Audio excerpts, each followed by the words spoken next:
Bonjour, ici Dragonite, de retour pour une nouvelle vidéo de Légende de Kawavik.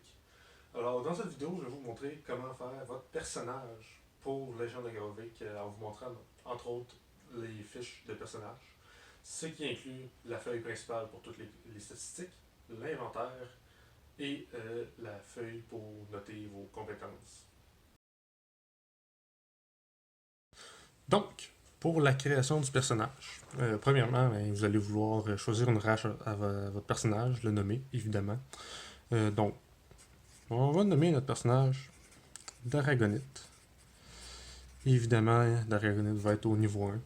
Il débute sa première vraie aventure par lui-même. Quelle race qu'on va choisir pour Daragonite? On va choisir humain. Là, bien sûr, ça peut être elfe, orc, vous avez dans le fond 12 races à choisir dans le manuel. Parmi ces races-là, il y en a quelques-unes qui sont vraiment originales, entre autres les Wicca, les Warwin, qui ont certaines capacités particulières. Quel âge qu'on va vouloir donner à Daragonite? Ben, là, c'est dans les informations que ça va de bon plaisir. Il va avoir 21 ans, vision, vu que c'est un humain, vision diurne. Qu'est-ce que ça veut dire? C'est tout simplement que Daragonite ne peut pas voir dans le noir. Il voit pas très bien dans de la lumière faible, comme les humains normaux. Aucune expérience, évidemment. L'alignement, c'est comme vous voulez. Vous pouvez y aller comme Loyal Bon que j'avais effacé, mais ça fait pas mon affaire. Peut-être plus neutre bon pour Daragonite. Ce serait peut-être plus son style. C'est un personnage qui va être à développer, évidemment. Dieu, c'est comme vous voulez. Il existe plusieurs dieux de KOV. Vous pouvez vous en inventer si vous le désirez. Fait que on va laisser ça sans rien pour l'instant. Le poids, la taille, c'est comme vous voulez. Il n'y a pas vraiment d'obligation. Il y a des recommandations selon la race, mais il n'y a aucune obligation de remplir cette information-là. C'est juste utile pour savoir si vous réussissez à atteindre le haut d'une falaise qui est de 2 mètres de haut. Mais si vous faites un Gero, qui est dans le fond un géant, vous allez facilement l'atteindre. Si vous faites un Elflink, c'est la race la plus petite de Kawavik. Et ben, il y a des chances que vous ayez besoin de faire un jet de dextérité ou quelque chose dans le même style. Donc, ça c'est information générale. Après ça, on peut remplir l'origine. Là, l'origine, c'est de quoi que je propose, c'est tout simplement pour donner un départ à votre personnage. Ce n'est pas une classe, c'est simplement pour dire c'est quoi l'expérience de départ de votre personnage. Donc, selon les origines, toutes les origines vont vous offrir la possibilité de choisir 4 compétences parmi une liste qui est spécifique. Vous pouvez inventer votre propre origine avec vos propres compétences. Vous pouvez choisir aussi une spécialité qui vient avec ça. L'origine qu'on va choisir pour Daragonite, ça va être écuyer. Écuyer qui, dans le fond, c'est si vous voulez faire le combattant classique, mais c'est un bon départ pour commencer avec ça. Ensuite, vous verrez qu'est-ce que vous voulez rajouter à votre combattant. Donc, avec l'origine de rempli, il y a aussi les langues connues. Toutes les races de base, mais parlent le commun. On a le cas particulier de l'impérial, qui est la langue des humains. Puis on peut choisir une autre langue pour les humains. Ça peut être... on va choisir l'ancien. Daragonite a eu un passé qui fait qu'il a appris une langue ancienne. Vous pouvez mettre n'importe quoi selon votre monde, selon ce qui est recommandé dans mes manuels. Vous avez aussi les spécialités. Les spécialités, ce n'est pas des compétences, c'est des caractéristiques, un savoir particulier, une compétence très spécifique que votre personnage est spécialisé dedans. Et en commençant au niveau 0, vous en avez une. Dans ce cas-ci, écuyer propose quelques spécialités. On peut prendre athlète. Dans le cas d'Aragonite. Dans le fond, il a appris à bien servir de son corps. Il a ce qui lui permet d'ajouter son BDS, bonus de spécialité, qui est de plus 1 à ce niveau-là. Il permet de l'ajouter à tous ses jets de force. Donc on peut écrire une petite note pour se le rappeler. Et il y a aussi l'autre avantage qui vient avec ça, de rajouter plus 1 de déplacement. Je vais le répéter plus tard, mais les déplacements, dans le fond, 1 de déplacement, c'est une case sur un tapis standard qui fait 1 pouce par case. Donc, un déplacement, c'est environ 1,5 mètres dans le monde de nos figurines, si vous utilisez beaucoup les figurines. Donc, maintenant que ça c'est fait, on peut remplir nos statistiques. Là, on a un total de 6 statistiques qui vont de l'endurance, la force, la dextérité, la vitesse, l'intelligence et l'énergie spirituelle. Donc, l'énergie spirituelle, c'est assez spécifique si vous voulez vous faire un personnage qui utilise la magie. Sinon, de base, l'énergie spirituelle a une valeur de 0. Et puisque Daragonite ne sera pas un utilisateur de magie pour l'instant, votre énergie spirituelle va être à 0. La petite case en bas, dans le fond, c'est surtout pour indiquer c'est quoi le bonus qu'accorde vos points d'énergie spirituelle. Donc, à tous les 3 points, vous rajoutez un bonus de plus 1. Si on regarde les autres statistiques, de base, je ne peux pas avoir moins que 2 pour toutes vos statistiques. Ensuite, vous avez 10 points à rajouter avant le niveau 1, plus 2 points qui viennent avec le niveau 1. Donc, un total de 12 points à rajouter parmi ces statistiques, selon ce que vous désirez, comment vous voyez votre personnage. En plus, les humains ont une petite particularité, c'est d'avoir un bonus de base que vous ajoutez à une statistique de votre choix. Dans ce cas-ci, on pourrait dire que Daragonite, c'est quelqu'un de très intelligent. Donc, en petite note, à côté, on peut mettre plus 1, ce qui fait que de base, même si son intelligence est juste de 2, il y aurait un plus 1 en commençant. Donc, je vais vous revenir tout de suite après avoir rempli les statistiques. Donc, ici, on peut voir que j'ai rempli les statistiques pour avoir un peu d'endurance, plus de force, de dextérité, un peu de vitesse, puis un peu d'intelligence. Comme c'est écrit dans le manuel, à tous les 3 points, votre statistique va augmenter votre bonus de statistique va augmenter de plus 1. Donc, vous allez avoir un bonus d'endurance de plus 1 à 3 points, bonus de force ici et de plus 2 parce qu'il y a 6 points dedans. Ici, vous avez bonus de vitesse, 4 points, donc un point qui était un peu libre, que je mettais où est-ce que je voulais. Probablement la prochaine statistique que je vais augmenter en montant de niveau. Je vais vous montrer ça plus tard. Ça, à plus 1 à 4 points, donc à 3, vous avez plus 1. Après ça, il va y avoir 4, 5, c'est encore plus 1. Et à 6, vous montez à plus 2 finalement. Et ensuite, il y a la particularité de l'intelligence dans ce cas-ci.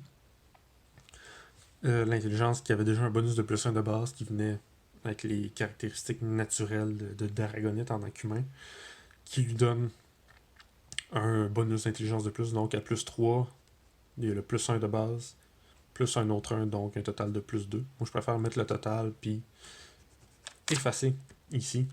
Je me rappelle que mon humain avait plus 2, un plus 1 d'intelligence de base. Toujours aucune énergie spirituelle, donc ça va venir affecter le fait que Daragonite ne peut pas faire de magie tant qu'il ne va pas développer son énergie spirituelle. Et ça, c'est à vous de voir comment ça se développe en contexte de jeu de rôle. Comment vous voyez ça. Donc, une fois que vous avez la section ici remplie, tous les détails sur votre personnage, vous avez tous les détails de vos statistiques de rempli. C'est là le temps d'aller choisir vos compétences. Donc, pour les compétences, vous avez une feuille justement pour suivre à quel niveau sont vos compétences, toutes les compétences auxquelles vous avez accès, et aussi combien de points de compétences vous avez à dépenser. Donc, au niveau 1, vous avez 2 points de compétences par niveau. Donc, niveau 1, c'est 2 points. Et vous ajoutez à ça le nombre de points que vous avez investi dans votre intelligence. Donc, si vous avez une intelligence de 3 comme Daragonite, vous avez un total de 5 points de compétences à investir. Donc, je les mets ici, les points qui sont en réserve.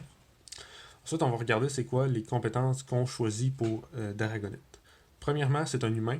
Les humains ont la grande particularité d'avoir 2 compétences au choix parmi toute la liste en commençant. Donc, Daragonite, on va dire, c'est quelqu'un qui était d'un peu discret, donc on va y mettre la base de la discrétion, dans le fond, le niveau 0, et qui prenait les gens par surprise. On y met la base d'attaque surprise, niveau 0 aussi. Avec ça vient ses compétences d'écuyer. Donc, quelle compétence d'écuyer est-ce que Dragonite a choisi? Dans ce cas-ci, parmi les 4 compétences qu'il a choisies, arme de mêlée. Lorsque vous voyez une case qui fait qui fait la longueur de plusieurs autres cases, c'est tout simplement parce que la base est similaire pour toutes ces compétences, mais vous devez développer de manière différente. Dans le fond, vous devez investir vos points de compétences différemment pour chacune. Ensuite, les écuyers ont aussi une armure la compétence d'armure de base. Après ça, c'est à vous de choisir si vous voulez une armure légère ou une armure lourde. Aussi, pour Dragonite, on choisit la compétence bouclier. On aurait pu choisir expertise au combat, mais on peut se dire que vu que c'était quelqu'un qui était très discret, qui attaquait les gens par surprise, il n'était pas beaucoup dans les combats. Donc, c'est comme vous voulez. Dans le fond, la liste d'écuyers, c'est plusieurs des compétences de combattants ici.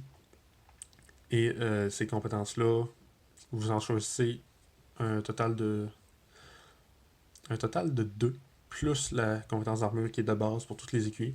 Et une autre compétence qui se rajoute, qui dans ce cas-ci, va être de la médecine. Donc une compétence de peuple que vous avez le choix. La médecine, parce que Dragonite, c'est quelqu'un qui va aller soigner les gens. C'est un guerrier qui, quand le combat est fini, il est capable de se soigner lui-même ou d'aider ses compagnons en combat. Donc, vous avez 5 points de compétences à investir là-dedans. Là, c'est pas toutes les compétences qui vont vous offrir. C'est pas toutes les compétences qui vont vous offrir de quoi à la base. La discrétion, ce qu'elle vous offre à la base, mais elle vous permet d'ajouter votre bonus de dextérité à votre discrétion générale. Mais vous n'avez pas encore de bonus à ce point-là. Disons que Dragonite apprenait à être discret, mais il n'aurait investi pas de points là. On peut investir 1 point dans la médecine. Alors là, comme il est écrit dans le manuel, 1 point, au niveau 1, si vous voulez augmenter votre compétence d'un niveau, ça coûte 1 point de compétence. Si vous voulez augmenter votre compétence au niveau 2, passer de 1 à 2, ça coûte 2 points. 3 points pour passer au niveau 3, 4 au niveau 4 et 5 au niveau 5. Donc, plus que vous montez de niveau, plus qu'il faut que vous investissez de points de compétence. Quand vous êtes bas niveau, c'est plus recommandé d'investir 1 point et des points assez égaux partout. Dans le cas de Dragonite, on va investir 1 point dans le bouclier.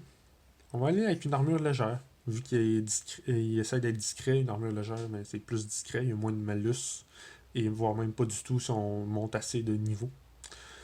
Et on va donner arme commune, ce qui fait 1, 2, 3, 4. Il reste 1 point à investir. On met dans l'attaque surprise. Donc, Dragonite, ça va être un guerrier qui va pas nécessairement se battre sur le front. Il va essayer de se cacher et quand il va arriver face à quelqu'un, il va.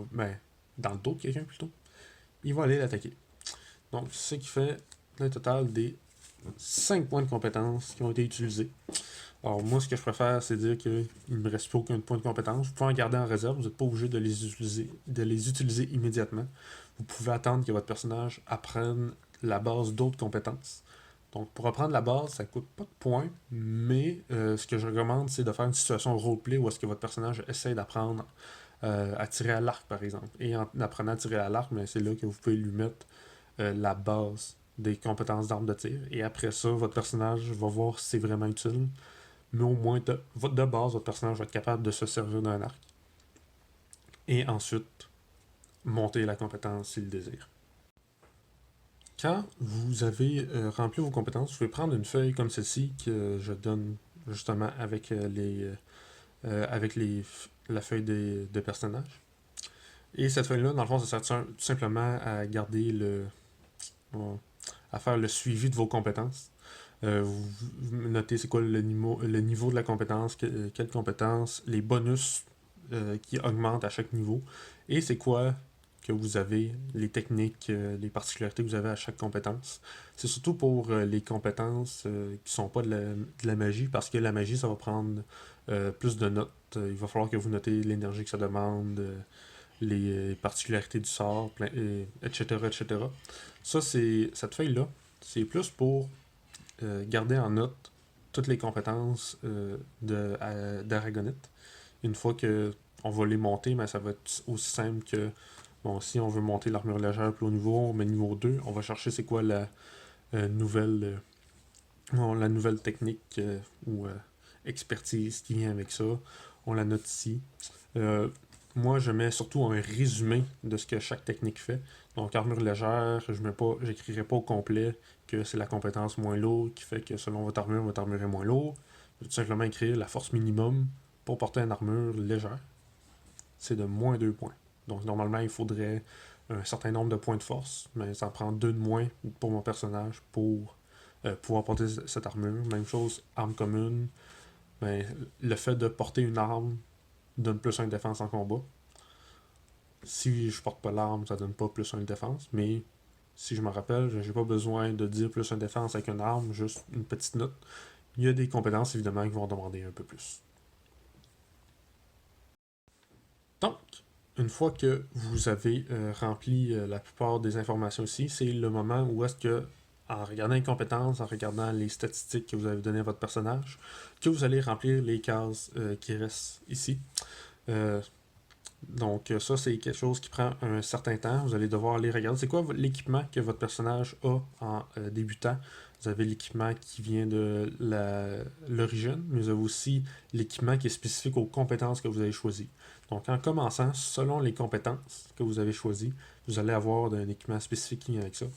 Donc équipement, ça peut être ici épée, bouclier, n'importe quelle arme, tout ce qui se porte et qui va au bras et qui va être utilisé. Armure, c'est ce qui se porte au corps et qui va vous protéger, qui n'encombre pas nécessairement les mains, mais qui va encombrer d'autres choses. Vous pouvez aussi mettre, dans ce cas-ci, vu que les bonus pour l'armure, ben, vous mettez votre plus 1 de hit pour votre armure. Vous n'avez pas de bonus de défense encore, puis vous faites votre total. La force minimum aussi. Dans le cas de armure légère niveau 1, c'est moins 2, donc vous mettez c'est quoi la force minimum pour chaque pièce d'équipement que votre personnage va porter. Donc au niveau 1, en commençant une quête, vous allez probablement seulement avoir un plastron ou une protection aux membres.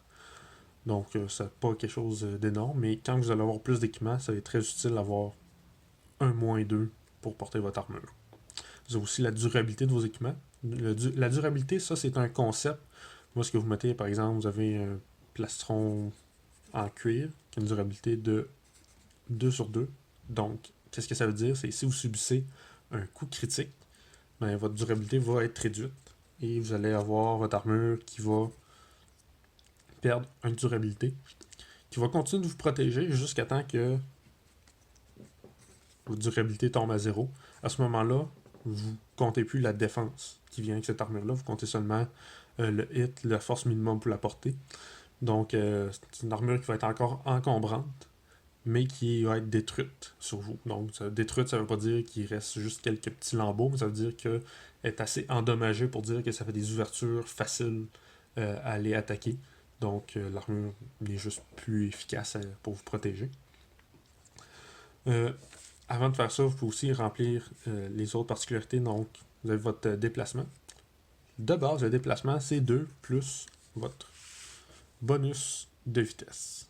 Donc, ici, bonus de vitesse, c'est plus 1. Donc, normalement, le déplacement de Dragonite, ça devrait être 3. Mais il y a la particularité, la spécialité athlète ici, qui donne plus 1 de déplacement. Donc, on a un autre plus 1. On arrive à 4. La mana, aucune mana parce que Dragonite n'utilise pas de magie. Sinon, si vous avez un personnage qui utilise la magie, ben c'est 5 points de mana par point que vous avez investi dans votre énergie spirituelle. Assez simple.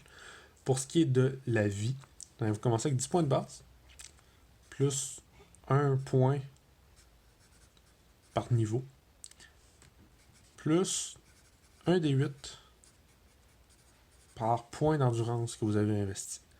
Donc, ça veut dire qu'au niveau 1, vous avez une base de 11 points, auquel vous allez devoir ajouter le nombre de D8 en points d'endurance ici. Donc, pour Dragonite, son nombre de points de vie va être l'addition de ces 3 D8 par point d'endurance. 11 de base, 4, ça fait 15, 22 et plus 1, 23. Petite règle personnelle que j'utilise, c'est si un personnage roule un 1 pour un de ses dés de vie, mais je préfère tout simplement rouler de nouveau pour avoir un meilleur résultat. C'est juste une petite règle personnelle que j'utilise pour dire que le personnage, ça donne un peu plus de vie au personnage, puis c'est pas poche d'avoir juste un point de vie de plus quand tu investis des points dans ton endurance. Donc ça veut dire tout simplement que si vous investissez plus de points dans votre endurance, ben, vous allez avoir au moins 2 points de vie de plus. Ça, c'est une petite préférence personnelle. Donc, je vais aller chercher c'est quoi les équipements pour les compétences qui ont été choisies pour Dragonite. Et je vais aussi remplir la section des actions qui viennent avec toutes les compétences. Parce que selon les compétences que vous utilisez, vous allez avoir plusieurs types d'actions qui sont spécifiques aux compétences que vous avez. Finalement, le dernier détail qui reste pour tout ça, c'est l'inventaire. Dans votre inventaire, vous remplissez ça tout simplement en fonction des objets que vous avez. Ce que vous conservez sur votre corps, généralement les armes, boucliers, votre bourse, donc combien de pièces de cuivre, PC, PA, pièces d'argent, PO, pièces d'or. Aucune pièce d'or pour l'instant. Évidemment, Dragonite est juste niveau 1. Tête, main droite, main gauche, hanche, pied, tout le reste, ça c'est pour les objets plus spécifiques, entre autres des objets enchantés ou qui vont vous donner des bonus spécifiques. Juste pour dire que vous ne pouvez pas porter 36 bracelets sur le même bras. Donc main droite, c'est surtout spécifié le bras en général, mais c'est ça. Et finalement, les objets dans le sac. Donc, qu'est-ce qui va être dans votre sac? Dans le fond, ce qui est dans votre sac, c'est ce qui n'est pas accessible en combat. Donc, ce qui est sur votre corps, ça va être accessible en combat, une action mineure et c'est prêt à utiliser. Dans votre sac, mais vous devez fouiller dans votre sac si vous êtes en combat, puis prendre le temps de sortir l'objet, ce qui va vous prendre plus de temps. Tout simplement. Et pour la dernière partie de la vidéo, c'est lorsque votre personnage va monter de niveau, qu'est-ce que vous faites? C'est assez simple. Pour monter de niveau, il faut autant d'expérience que 100 fois votre niveau. Donc, si une fois que Dragonite va avoir atteint 100 points d'expérience, ben vous retirez 100 points de son expérience et vous le montez d'un niveau. En montant de niveau, vous allez obtenir 2 points à mettre dans toutes vos compétences. Donc, si Dragonite veut investir dans certaines compétences, il va avoir d'autres bonus, il peut mettre ces 2 points dans la même compétence ou un dans plusieurs compétences et les monter tranquillement. Alors on va, pour le plaisir, mettre un point de plus dans l'intelligence et un point dans l'endurance. Ça ne donne pas de bonus pour l'instant. Si on aurait mis les 2 points dans la vitesse, on aurait eu un bonus qui passe de plus 1 à plus 2. Dans ce cas-ci, en mettant un bonus dans l'endurance et un dans l'intelligence, en mettant un bonus un point dans l'endurance, on obtient un dé de vie supplémentaire. Donc, ce dé de vie supplémentaire-là s'ajoute à la vie de Dragonite. Fait 9 plus 5, ça fait 34. Et, puisqu'il est monté de niveau, et que, comme je l'ai dit plus tôt, la vie c'est 10 plus 1 point par niveau, plus l'endurance, avec nombre de D8 fois l'endurance, un point de plus qui vient s'ajouter pour monter le total de vie à 35. Donc, vous n'êtes pas obligé d'investir des points dans l'endurance pour monter votre vie. Sauf que ça va monter beaucoup plus lentement si vous n'investissez pas de points dans votre endurance. Et pour ce qui est de l'intelligence, ça va vous donner plus de points de compétence.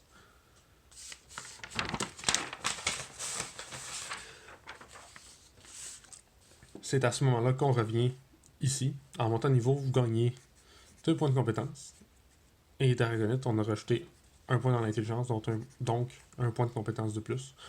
Vous avez un total de 3 points distribués où est-ce que vous voulez. Dragonite, ben, je veux qu'il soit meilleur avec son armure. Donc, je mets 2 points dans l'armure. Et il me reste Un point de compétence que je suis pas obligé d'utiliser tout de suite. Je peux attendre plus tard avant de l'investir. Donc, si vous avez aimé cette vidéo, je vous invite à aller dans la description pour aller voir mon Patreon, où est-ce que vous allez avoir accès à tous les manuels et les documents nécessaires pour faire votre personnage et votre propre partie de Légende de Korevik. Je vous invite aussi à aller liker ma page Facebook et surtout à vous abonner à ma chaîne YouTube et d'aimer cette vidéo-là si ça a été très utile pour votre personnage. Il y a d'autres vidéos qui vont suivre pour expliquer un peu plus Légende de Korevik. Et sur ce, je vous dis merci et à la prochaine.